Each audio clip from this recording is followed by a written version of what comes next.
बिस्मिल्लाहिर्रहमानिर्रहीम। अस्सलाम वालेकुम नाज़रीन, आप यूट्यूब चैनल देख रहे हैं, मैं इमरान खान हूँ। नाज़रीन ने कुछ फ़ौजी सोर्सेज से या जर्नैलों के साथ जो लोग मुलाकातें करते हैं उनके सोर्सेज से अब ये बातें सामने आ रही हैं कि वो सियासतदानों से नाला हैं और उन्हें ऐसा लगता है कि सिस्टम काम नहीं कर रहा और ये जो कुछ भी हुआ सारी मेहनत ज़ाया करने में सियासतदानों का किरदार है।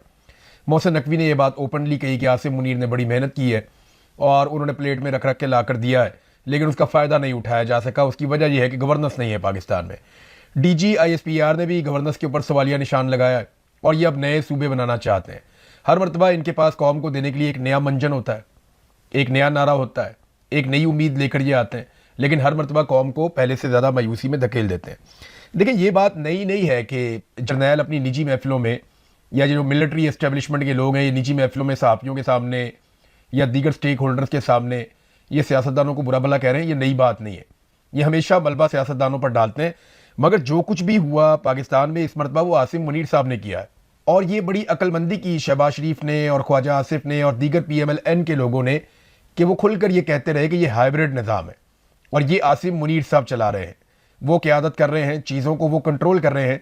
वजारत ख़जाना भी उनके पास है, वजारत दाखिला भी उनके पास है, जो बड़ी अहम दो वजारतें हैं जिनका दोनों का ताल्लुक या पाकिस्तान की मईशत और पाकिस्तान के अमन व अमान के साथ है। वो दोनों वजारतें आसिम मुनीर साहब ने अपने पास रखी और इन दोनों शोबों में पाकिस्तान को तबाही से दो चार कर दिया। अब ये मलबा सियासतदानों पे नहीं डाल सकते, ये मलबा इन्हीं पे पड़ेगा और ये सारा का सारा कसूर जो है वो आसिम मुनीर साहब का निकलेगा, क्योंकि उन्होंने अवामी मुंतखब नुमाइंदों को हटाकर नालायक लोगों का टोला लाकर मुसल्लत किया और उसके बाद अपने बंदों के जरिए से इक्तदार पे कब्जा करके बड़े बड़े फैसले किए और उनके फैसलों का नतीजा आज पाकिस्तान भुगत रहा है। जुल्म भी बहुत किया है इन्होंने। यहाँ DGISPR ने कुरानी आयत का तर्जुमा भी सुनाया। आजकल जो है वो कुरान पाक को, इस्लाम को, दीन को इस्तेमाल किया जाता है अपने सियासी मुकासद के लिए। सियासतदान भी करते हैं, मौलवी भी करते हैं। तो DGISPR ने भी यही किया। आर्मी चीफ भी अक्सर कुरानी आयत सुनाते हैं कि वो डराते हैं पाकिस्तानियों को कि एक तरफ के हाथ और एक तरफ के पाँव आपके हम काट देंगे और आप तायब हो जाएं, वरना अब आपको नहीं छोड़ेंगे और कत्ल कर दिए जाएंगे और फितना है और फितना कुचल देंगे। वो इस तरह की बातें करते हैं। कुरान पाक की वो आयात कभी भी पाकिस्तानी मुसलमानों के लिए नहीं थी, वो फितना और चीज़ होती है। अभी ये एक और सूरह आले इमरान की आयत नंबर 28 के बारे में DGISPR तर्जुमा पढ़ के सुनाते हैं कि ए ईमान वालो, मुसलमानों को छोड़कर काफिरों को दोस्त मत बनाओ, अगर तुम ऐसा करोगे तो तुम मुसलमानों में से नहीं हो। ये DGISPR ने कहा। तो मेरा सवाल ये है कि जो आपने डोनाल्ड ट्रंप को नामजद किया अमन के नोबेल इनाम के लिए, जिन्होंने मेनाब स्कूल में 70 बच्चियों का कत्ल कर दिया, ईरान के अंदर जो है वो हज़ारों लोग शहीद हो गए, आप यमन के अंदर देख लें, आप बाकी जगहों पे देख लें, इराक के अंदर कितने लोग शहीद हुए और कितनी बड़ी एक जंग अफगानिस्तान के अंदर हुई। अगर सारी चीज़ों को आप प्लस और माइनस करें तो डोनाल्ड ट्रंप ने जंगें छेड़ी हैं और काफ़ी कत्लेआम हुआ है उसकी वजह से। डोनाल्ड ट्रंप की ये जो ताज़ा जंग छेड़ी उसकी वजह से पाकिस्तान में बहुत महंगाई भी हुई। पाकिस्तान ने कोशिश की अमन कायम करने की, लेकिन वो नहीं हो पाया। बहरहाल डोनाल्ड ट्रंप के साथ दोस्ती किसने की, वहां लंच पर कौन गया? यानी आप ये कह रहे हैं ना कि ए ईमान वालों, मुसलमानों को छोड़कर काफिरों को दोस्त मत बनाओ, अगर तुम ऐसा करोगे तो तुम मुसलमानों में से नहीं हो। तो फिर आपने नामजद कर दिया अमन के नोबेल इनाम के लिए डोनाल्ड ट्रंप को। इस आयत को पढ़ने के बावजूद क्या आप अपनी नामजदगी वापस ले लेंगे? क्या डोनाल्ड ट्रंप को वो स्टेटस आप वापस दे देंगे या वो टाइटल वापस दे देंगे जो कि फेवरेट फील्ड मार्शल वाला स्टेटस है? या फिर आप बोर्ड ऑफ नेतन्याहू से निकल जाएंगे या उस बोर्ड के अंदर ही आप रहेंगे जिसमें नेतन्याहू भी हैं, आप भी हैं, अमेरिका भी है और बाकी ममालिक भी हैं, आप उस बोर्ड का हिस्सा रहेंगे? अभी उस बोर्ड ने फैसला किया नेतन्याहू के साथ मिलकर डोनाल्ड ट्रंप ने कि अब हमास को मुकम्मल तौर पे गैर मुसल्लह कर दिया जाएगा।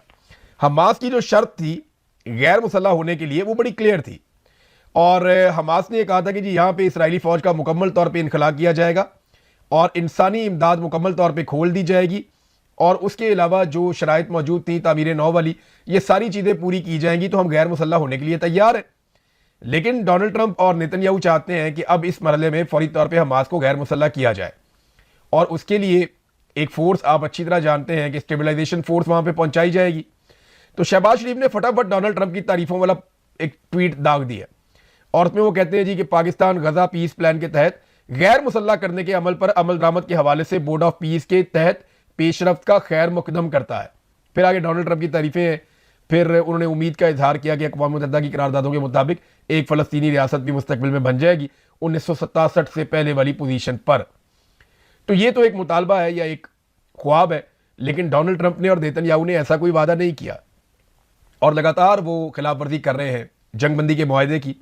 1000 के करीब फलस्तीनी शहीद हुए हैं जंगबंदी के बाद से लेकर अब तक, लेकिन इस पर किसी ने आवाज़ नहीं उठाई। लेकिन जैसे ही नेतन्याहू और डोनाल्ड ट्रंप एक चीज़ करते हैं तो शहबाज शरीफ साहब तारीफों के पुल बांध देते हैं, जबकि DGISPR हमें सुनाते हैं सूरह आले इमरान की आयत नंबर 28, जिसमें वो कहते हैं कि ए ईमान वालों, मुसलमानों को छोड़कर काफिरों को दोस्त मत बनाओ, अगर तुम ऐसा करोगे तो तुम मुसलमानों में से नहीं हो। ये जनाब DGISPR फरमा रहे हैं। अब DGISPR ने पाकिस्तानियों को मुल्क से वफादारी याद दिलाई। उन्होंने कहा जी मुल्क का आपको वफादार होना है, आर्टिकल 5 का उन्होंने हवाला दिया। अब पाकिस्तानी एक सवाल उठा रहे हैं लगातार सोशल मीडिया पे, वो ये कह रहे हैं कि आप तो हमें आईन याद दिला रहे हैं कि आर्टिकल 5 के तहत आपने वफादार रहना है, और हर पाकिस्तानी पाकिस्तान का वफादार है, वो वोट भी डालता है, वो टैक्स भी देता है, वो कानून के मुताबिक चलता है और वो कोशिश करता है कि हर गलत चीज़ की निशानदेही भी करे और रियासत के साथ वफादार रहे।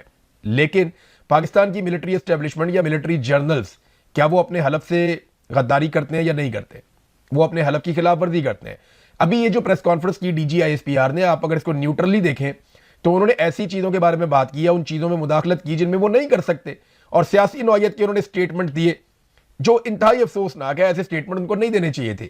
मलिहा लोधी साहिबा ये बड़ी ज़बरदस्त एक्सपर्ट हैं और तज्जियाकार हैं दिफाई नुक्ता नज़र से, और जो है इनकी एक एक्सपर्टी जो है खारजा उमूर में भी है। तो उन्होंने एक स्टेटमेंट दिया कि जब आप मुल्क नहीं चला सकते तो फिर कसूर निज़ाम का करार दे देते हैं। आखिर आप कितने गैर मुखलिस हो सकते हैं? अगर आपके दौरे हुकूमत में निज़ाम कोलैप्स कर गया है तो फिर इक़्तिदार छोड़ दे और एक तरफ हो जाए। ये जनाब मलिहा लोधी साहिबा ने भी कह दिया। बाकी लोग भी इस तरह के स्टेटमेंट दे रहे हैं। जनाब आपको लगता है कि आपने निज़ाम कोलैप्स कर दिया है, तो निज़ाम तो आसिम मुनीर साहब चला रहे हैं। तो अगर आसिम मुनीर साहब का निज़ाम कोलैप्स हो गया है तो फिर आपको इक़्तिदार छोड़ देना चाहिए। राणा सनाउल्लाह साहब ने डरते डरते मोहसिन नकवी को जवाब दिया, लेकिन नाम लिए बगैर जवाब दिया। उन्होंने कहा जी जरदारी साहब के बरखुरदार फरमा रहे थे कि सिस्टम खराब है, चल नहीं सकता। तुमने 30 साल का सफर 3.5 साल में तय किया है, तुम्हें अब पता चला कि सिस्टम ठीक नहीं हो सकता। राणा सनाउल्लाह ने मोहसिन नकवी को जवाब देने की कोशिश की है कि जनाब कम से कम चलो कोई इतना तो बोला ना, वरना तो PMLN की घिघी बंद हो गई है।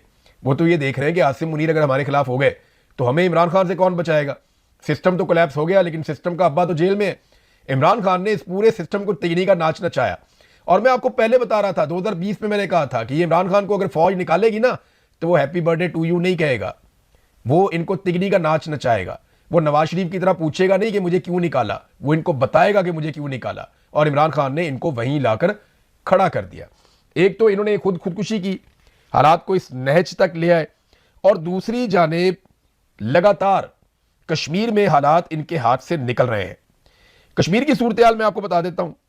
सबसे पहले तो एक मुराद सईद का स्टेटमेंट है, वो भी आप सुन लें। मुराद सईद ने भी जवाब दिया है DGISPR को। जवाब तो बड़ा तफसीली है, लेकिन मुख्तसर मैं आपको बताता हूं लुब्बे लुबाब क्या है जो मुराद सईद ने कहा।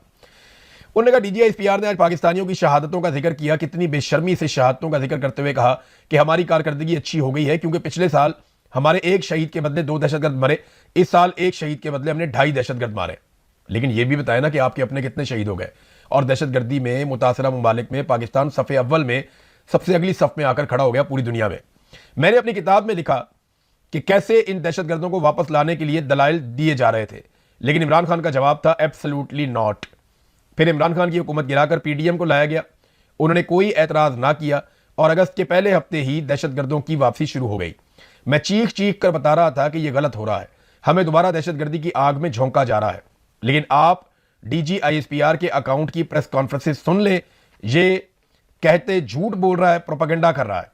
बॉर्डर पर बाढ़ लगे हुए हैं और इसके बावजूद दहशतगर्द वापस कैसे आ गए? चौकियां खाली क्यों करवाई गई? जो दहशतगर्द क़यादत कर रहे हैं वो फौज की तहवील में थे। मुराद सईद ने बहुत सारे सवाल उठा दिए और पाकिस्तानियों को कहा कि वो भी सवाल उठाए। तो ये वो चीज़ें हैं जिनका जवाब ये तो देते ही नहीं है ना जवाब, वो तो अपने आप को जवाब दे समझते ही नहीं है। और जो सहाफ़ी वहाँ पे बैठे हैं उनके लिए बहुत मुश्किल है, बल्कि मुमकिन ही नहीं है कि वो इस किस्म का सवाल कर सकें DGISPR के सामने।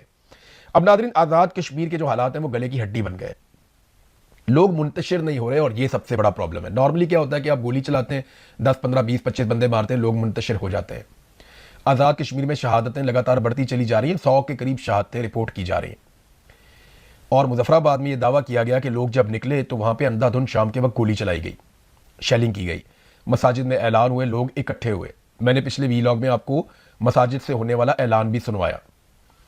अब मुजफ्फराबाद में भी लोग निकल आए, सड़कों पे इकट्ठे हो गए, पूरे मुजफ्फराबाद में लॉकडाउन हो गया और लोग वहाँ पे भी धरना देकर बैठ गए।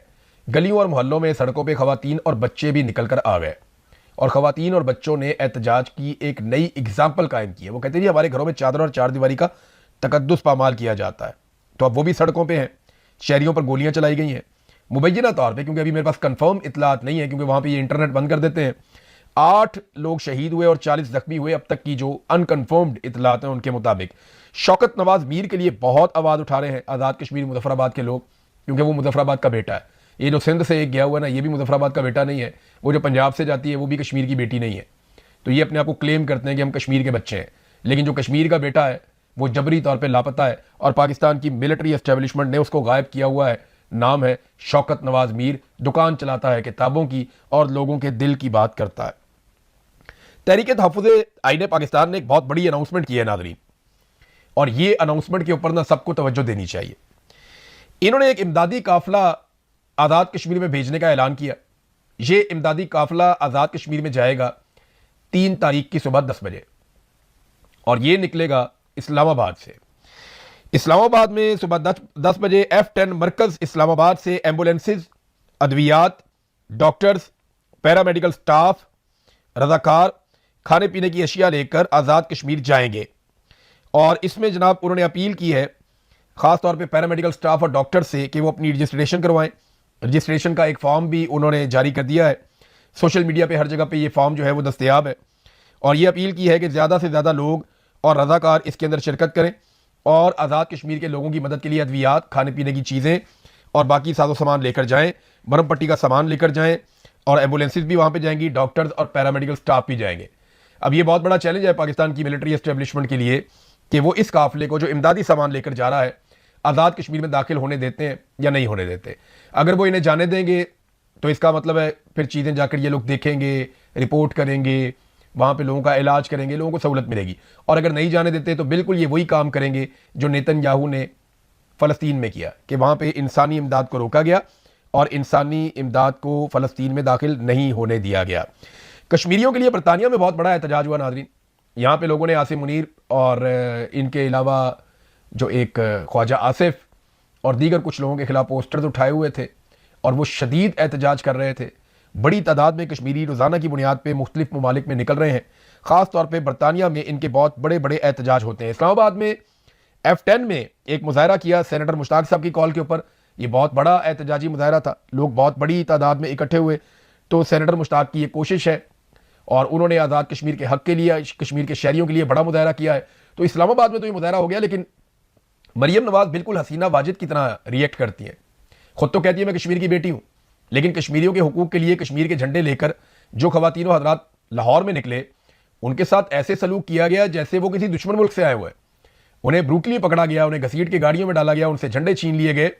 तो ये ज़्यादती हमने पंजाब में लाहौर में देखी।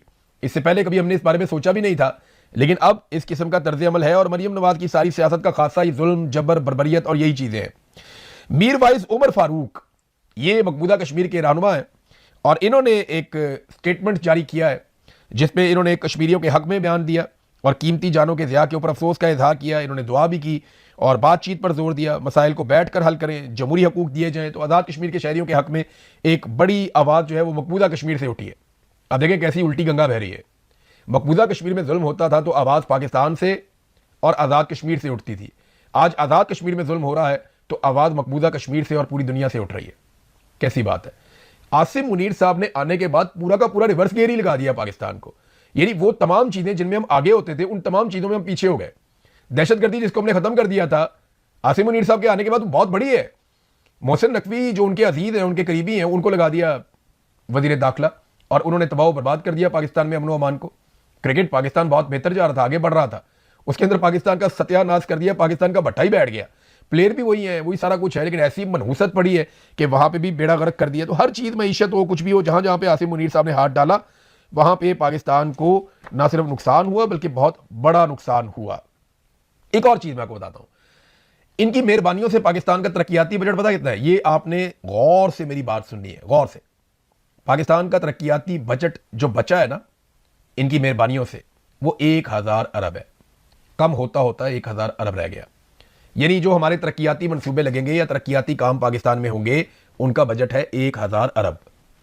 जबकि जो पैसा हमने कैपेसिटी पेमेंट की मद में आईपीपीज को देना है, यानी वो बिजली जो उन्होंने पैदा ही नहीं की, जो बिजली पैदा ही नहीं हुई, जो बिजली कभी बनी नहीं, उस बिजली के ना बनाने पे हमने आईपीपीज को जो पैसा देना है वो 1800 अरब रुपया है। यानी तरक्याती मंसूबों के लिए लगाया कितना? 1000 अरब रुपया।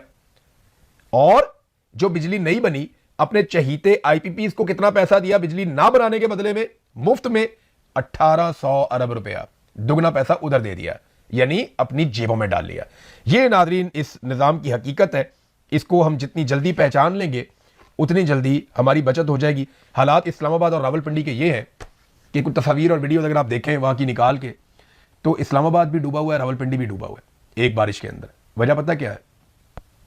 बड़े बड़े लोगों ने ज़मीनें खरीद के वहाँ पे सोसाइटियाँ बना दी हैं। जो नालों के रास्ते थे ना, जहाँ से नाले गुजरते थे, जब बारिश होती है, बहुत ज़्यादा बारिश होती है, तो पानी का अपना एक कुदरती फ्लो होता है, एक रास्ता होता है जहाँ से पानी गुजरता है और वो नालों के जरिए से अपने रास्ते से गुजरता हुआ दरियाओं में जाके गिर जाता है।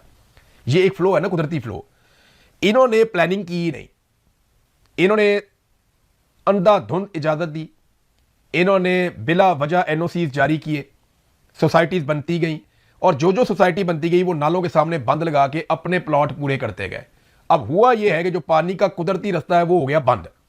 और अब जब भी बारिश होती है इस्लामाबाद में भी और रावलपिंडी में भी, क्योंकि बहुत सारी मशरूम ग्रोथ हुई है सोसाइटियों की, तो वहां हर तरफ पानी खड़ा हो जाता है, क्योंकि पानी का रास्ता हमने रोक लिया और वो पानी अब सैलाब की शक्ल इख्तियार करके नुकसान पहुंचाता है। और ये सब कुछ थोड़े थोड़े पैसे बनाने के लिए मिलिट्री एस्टेब्लिशमेंट ने और ब्यूरोक्रेसी ने और सियासतदानों ने मिलकर किया है। खुद तो इन्होंने मुल्क में रहना नहीं है, तो बेड़ा गर्क कर दिया पूरे मुल्क का पकड़ के। अब तक के लिए इतना ही। अपना ख्याल रखिएगा, अपने चैनल का भी। अल्लाह हाफिज़।